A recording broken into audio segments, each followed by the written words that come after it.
সকাল ৯টার সময় অফিসে উপস্থিত হয়ে যথা নিয়মে আমাদের কার্যক্রম শুরু করি। কার্যক্রম শুরু করার এক পর্যায়ে ১৫:১০টার দিকে আমাদের আচমকা হঠাৎ করে আমাদের ছাদের সিলিং ভেঙে যায়। এর আগেও একবার ভেঙে গেছে।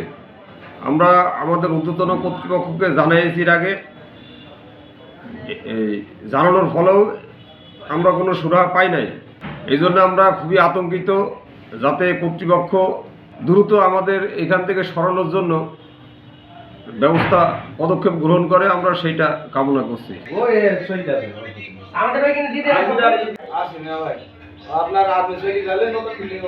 আমরা সকাল ৯টায় অফিসে আসলাম। আসার পরে হঠাৎ ছাদের আস্তরণ ভেঙে আমাদের পাশে পড়ার পরে এর আগেও পড়ছে। এটা পড়ার পরে আমরা তো আতঙ্কিত, এর আগে থেকে আতঙ্কিত। এর আগে আমাদের একটা কম্পিউটার নষ্ট হয়েছে। আমরা ঊর্ধ্বতন কর্তৃপক্ষকে জানাইছি, কিন্তু এর কোনো সমাধান আমরা পাইনি। আজকের বিষয়টাও জানানো হয়েছে। জানানোর পরে এটাকে কেন্দ্র করে যেন ঊর্ধ্বতন কর্তৃপক্ষ আমাদের এই বিষয়টা সমাধান করে এবং আমাদের অন্য জায়গায় একটু জায়গা করে দেয়, বা এটাই আমাদের সমাধান করে দেয়।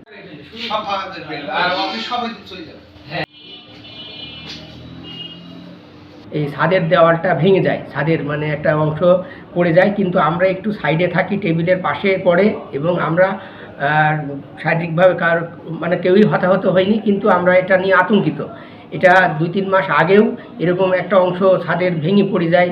তো যাই হোক, এটা নিয়ে আমরা এই ঊর্ধ্বতন কর্তৃপক্ষকে জানিয়েছি, এবং আমরা এটা এই অফিসে যতটুকু থাকি এটা নিয়ে আমাদের জীবনে ঝুঁকিপূর্ণ মনে হচ্ছে, এবং আমরা খুব এই বিষয়ে উদ্বিগ্ন।